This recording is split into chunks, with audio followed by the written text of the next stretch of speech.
What's up, y'all? TBrown31 here with JaboctheGreat. Once again, we are back with another episode of the Last Word podcast. As you can see by the title of the video, we're going to wrap up this regular season in the NFL. This was a interesting season, to say the least. Obviously, being Panther fans, we had a very interesting season. Thank God we don't have to think about that anymore. But yeah, we're just going to kind of wrap the season up before we get into the picks for this weekend. Start of the playoffs, of course, wild card round. This, when we look at the standings here, we'll just start here. By the end of it, it's not really that crazy when you think about all the stuff that's going on this season. Like look at AFC, like Bills, Dolphins at the top, kind of expected. Chiefs there in the West. The North, going back to our pick video, we figured the Bengals would be at the top, and they're the only team not in. But the South was Jaguars. They ended up screwing that one up the last week of the season. But when you look at it, it's at least AFC wise, and even really NFC, it's not really that crazy when we look at it. But it's just been a lot of mess going on this season. Yeah, I mean, I think if we're going to think about standings, anything that's really crazy, I guess, is that the Cowboys, I guess, take the NFC East, but I don't think that's really crazy. I think those two teams are in contention. The Cowboys and Eagles. I think maybe when you think about the season, knowing what happened, it's kind of wild that the Eagles slipped away and lost that one. It was not too crazy overall. The NFC North probably will stand out with the Lions, not only being good, but being 12-5 and division leading. That's probably the biggest result. The NFC South, I didn't think would be that bad. As far as the Panthers getting 2-15, I thought they'd all kind of be up in the 9-8 area, similar to an AFC North situation. But that didn't quite happen. So yeah, I think standing wise, this season was really kind of a wild ride, but things ended up being about how you would expect. I mean, Aaron Rodgers goes down so early that the Jets being 7-10 doesn't really come off as shocking. It may be shocking that they win 7 games with the way that they played some of their weeks this year. Right. The Bengals having a winning record but missing the playoffs and being the only AFC North team to miss the playoffs is kind of crazy. It does put in the divisional perspective, right? They finished 9-8, no playoffs. The Bucs finished 9-8, they're division leaders. So I think this season has been a wild ride, but I agree. I think when you look at everything, most stuff kind of stands out, or it doesn't really stand out too much. I would actually say that the AFC West, Chiefs winning, that's pretty normal. But the Raiders and Broncos being tied for second at 8-9, and the Chargers being 5-12 is definitely not something that I would have seen coming. That division was both better and worse than I thought they would be. Hats off to the Broncos for recovering from the way they started. Maybe the Chargers have a brighter future with no Brandon Staley in the future and a healthy Justin Herbert. But yeah, I think the Lions winning the North in such a dominant fashion and the Chargers being as bad as they were probably stand out to me the most this season. Well, look, I mean, the Broncos that is kind of surprising, because when we talked about our pick video, I remember I was saying, like, I don't think the Broncos are going to take a huge leap, but they're not going to be as bad as they were last year. And I figured they'd win 9 games, but I mean, it's trivial between 9 and 8.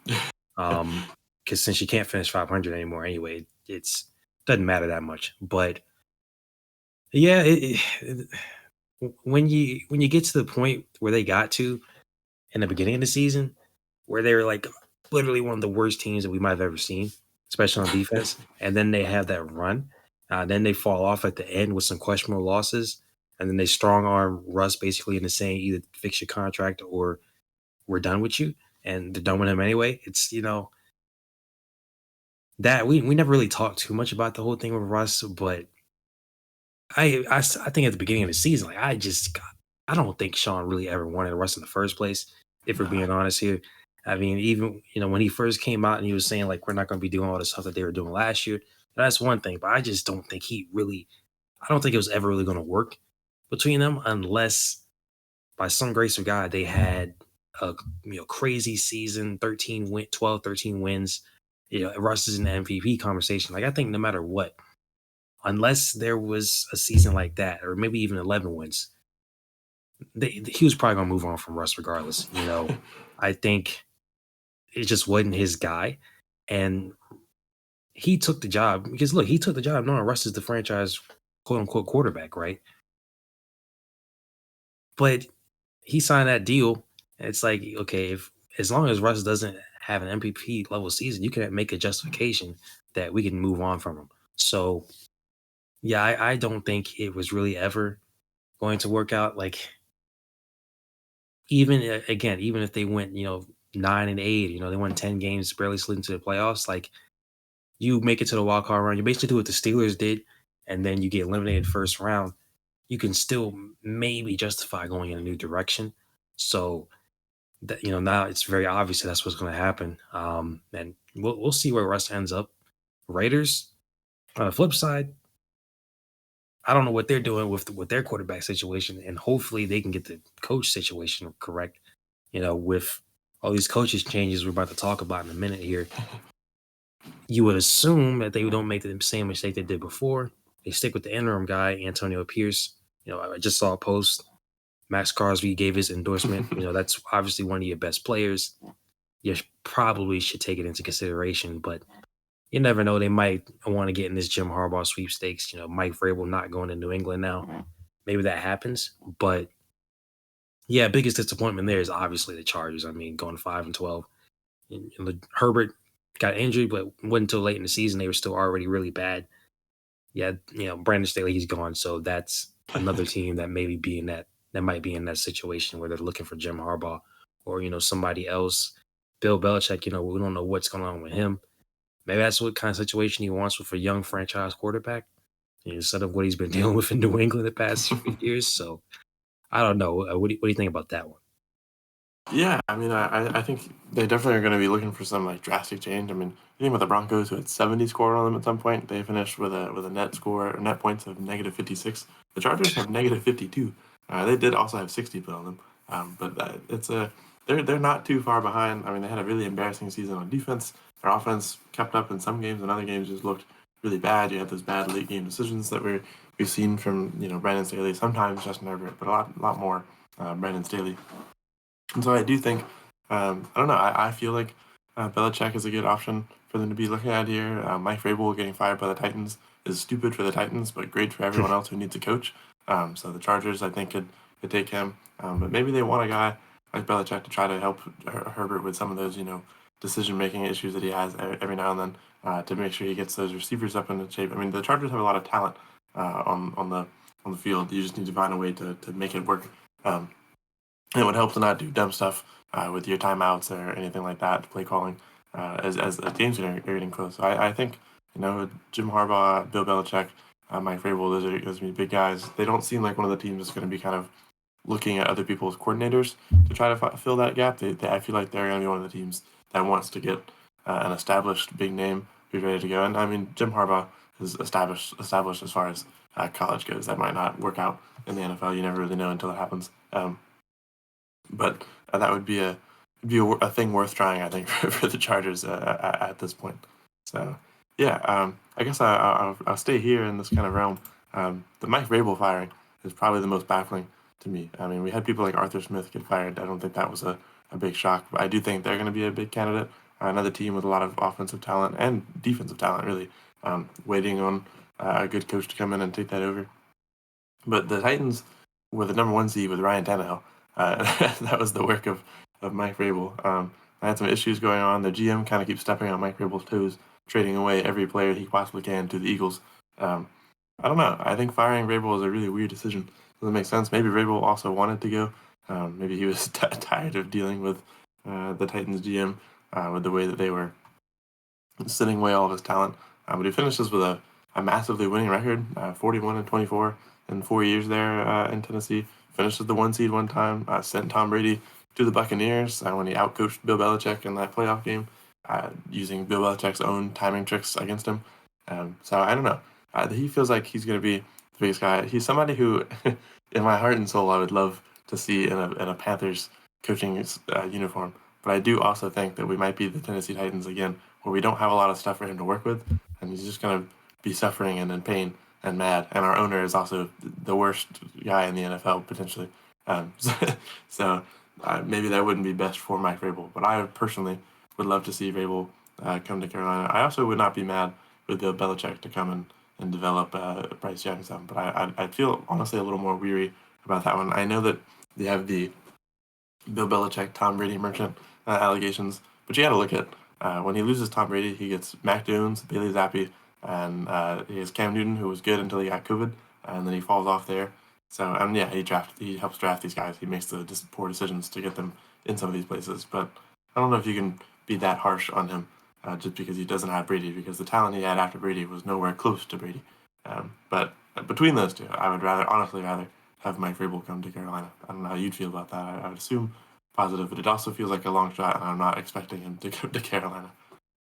I mean, I'll scoot back to Jim Harbaugh real quick because you mentioned like obviously now he's established. I mean, because he's had an interesting career track. He was in college first, then comes to San Fran. They have that little resurgence there after all those years of being bad in the 2000s when we were growing up. Him and Cap get to the Super Bowl. They lose to the Ravens, which no, that might happen again this year for all you know. So, obviously he hadn't won in the NFL, but he did bring that resurgence back to San Fran. So, it's been a while. It's been 10 years about since he left. I think he left in 14 or 15, if I remember correctly. So it's been a while. And the whole rumor is, he's coming back to the NFL. He's got his title at Michigan after, all that, however long he's been at Michigan, the 8, 9 years now, however long it's been. So yeah, him coming to Carolina, that would be cool. Vrabel coming to Carolina, Belichick, that would. My thing is, why would they want to? What exactly? Like even if you bring up somebody like, let's say, I don't know, Pete Carroll, who obviously he's moving up to the front office in Seattle. Why would any of those guys that are established want to come to Carolina with our owner, seeing what we got going on right now? Don't even have a first round pick with a rookie quarterback with a horrible old line. Like this team got insanely worse compared to last year. And I understand, like, when you traded away McCaffrey, that was midseason, but they won games after that. You trade away DJ Moore in order to get that trade done, to get the number one pick. But if we're going to sit here and act like I don't want to be a pessimist, but like if we're going to sit here and act like Carolina is an attractive job, it ain't. Like for somebody, and again, Jim Harbaugh isn't a Super Bowl champ in the NFL. Mike Vrabel isn't a Super Bowl champ. Bill Belichick, obviously 6-time champ. I'm not going to get into that whole was it all Tom Brady? Like obviously having a one of the greatest players in the history of the game versus having some of the quarterbacks he's had over the past few years, like that's going to be a drop off no matter what, right? Like it's just going to happen.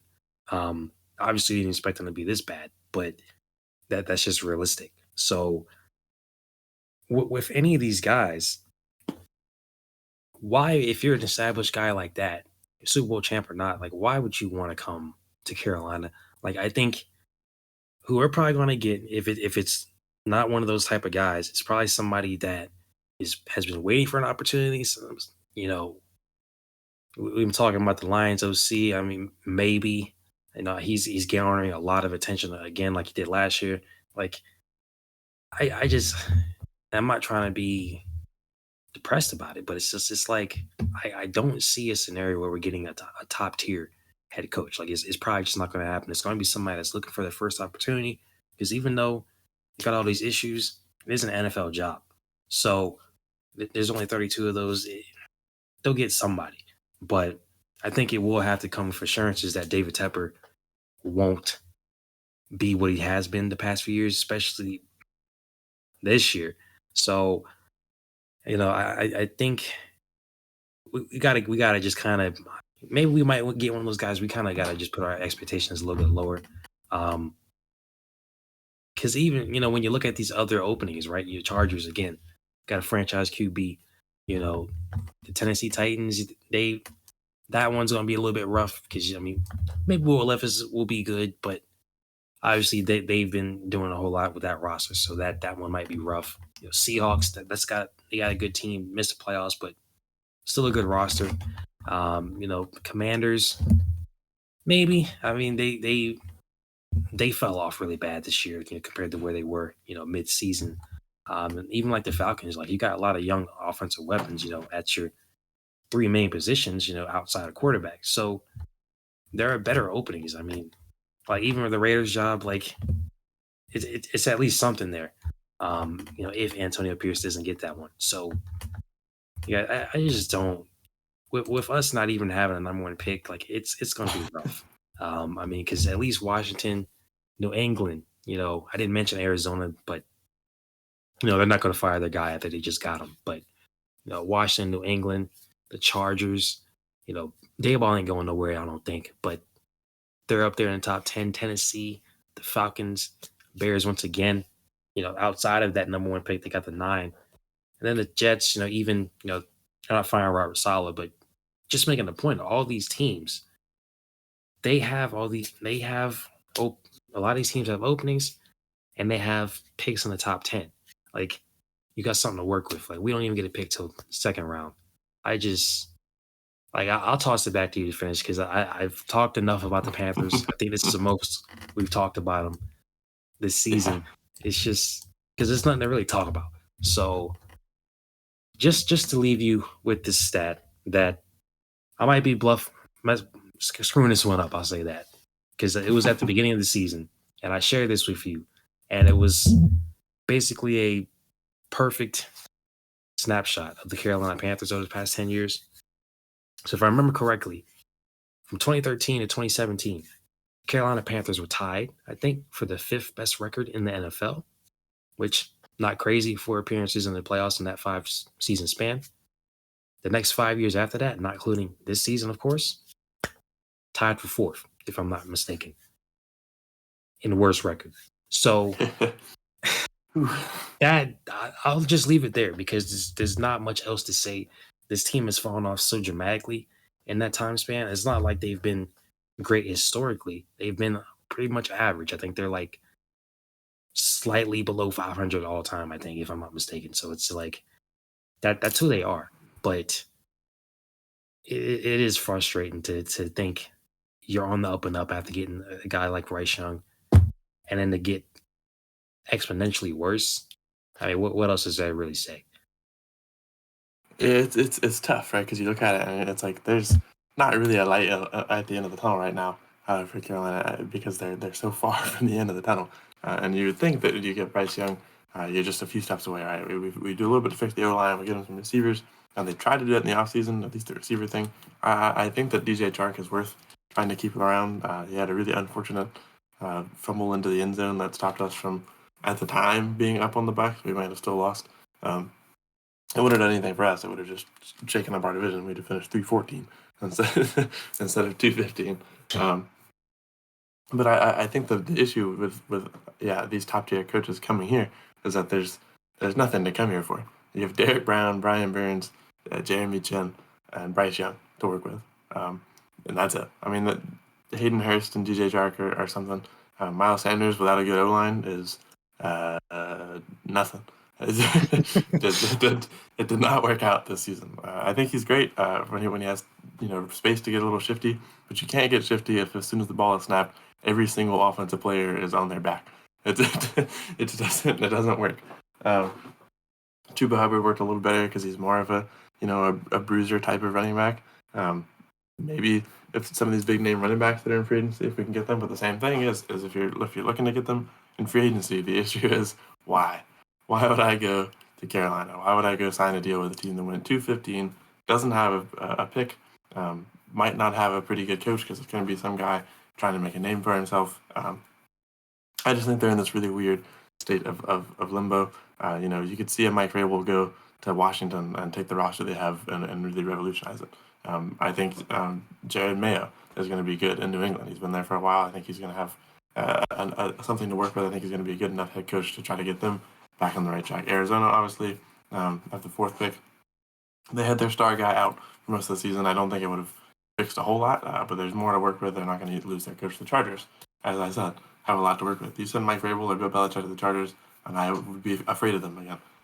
Titans also have something to work with, and they're getting rid of Mike Vrabel. So I saw something the day he got fired. It was like, the Titans' best option right now is Mike Vrabel, which is how you know that they made a bad choice. I would find it hard to disagree with that. But yeah, I mean, I think it's going to be interesting to kind of watch this coaching thing. This is not really to randomly throw out jabs but I don't think that we're going to be seeing Arthur Smith go anywhere. At least not in the head coach position again at the moment. I think the way he misused talent in Atlanta is going to be really noticeable to other teams. I think really the only guy who would go out for a dude like Arthur Smith would probably, unfortunately, be David Tepper. If we hired Arthur Smith, I think I would fall to my knees and never stand up again. It'd be a hard one to recover from. But it will be interesting to see where these, especially Vrabel, Harbaugh, and Belichick are moving. Other news as far as end of the season Black Monday goes, we don't lose David Tepper, but we did get rid of Scott Fitterer. I wasn't exactly excited about having Scott Fitterer as GM. I don't think he's the biggest issue, but it's helpful to have him gone for sure. If we could just get rid of Tepper, I would be a little more optimistic about where the team is heading. But yeah, I think just to kind of move away from the Panthers and close out here, I actually the Commanders finishing where they finished at 4-13 is a little crazy. I mean, they were in a pretty tough division. But the Giants weren't that tough. They only had 2 more wins. But you are getting brutalized by the Cowboys and Eagles every time you play them. And the Commanders fought against the Eagles. But it's I think they're actually as far as their defense. I mean, it's not the best defense, but looking at the defense, looking at their offense with Sam Howell and some of the guys they have, I do think they actually might be one of the more appealing places to go for a coach. And they have the second pick, so there's they can immediately make a big splash to fix one of their bigger holes after getting a new coach. So I do think that the Commanders look like one of the more valuable places for a guy like Belichick or Vrabel or Harbaugh to go. I just think that the market for the Washington is weird. We don't really talk about that a lot on this show, where like the market of certain teams and where they are. Trying to get into all that. Would like to hope that it doesn't do much. But it is kind of something to consider. That I mean, Washington is DC, but as far as sports go, they're kind of for most of our lifetime have not been very good, and they keep kind of cycling through this aura of mediocrity. And I don't know if any of these coaches would like to go there, but I think their talent and the way the pick they have, I actually do think that they would be very worth trying to go to and bring back. I don't think it'd be that hard to bring back, but except for the division you're in. But that also was just something we'll get into in our next video. The Eagles are not in like super panic mode, but man, that division was tough. The Eagles got significantly less tough as the season went on here. I don't really know what happened to them after they beat the Bills, but everything fell apart. But yeah, I think this is going to be an interesting offseason. This was a kind of a crazy season. Teams like New Orleans with Dennis Allen and Derek Carr, that didn't really work. They finished 9-8. Dennis Allen keeps his job so far. The Vikings are one of the weird teams who finished 7-10, but had somebody had a hit list on their roster.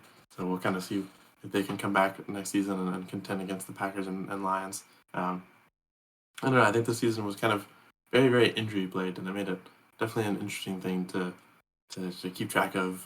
But in the end, I'm not sure it really affected the standings too much. I think, as we said, most of the teams that seemed like they would be a top 2 team in their division ended up getting there. So, interesting season in the NFL. As a Panthers fan, I am happy that it comes to a close. Unfortunately, I have not much to look forward to in the offseason, considering that we don't have a draft pick in the first round. But maybe we can make some other trades or do something. I don't really think we have much to work with, but I'm excited to see where 2 seasons from now will be for the Carolina Panthers. Probably did.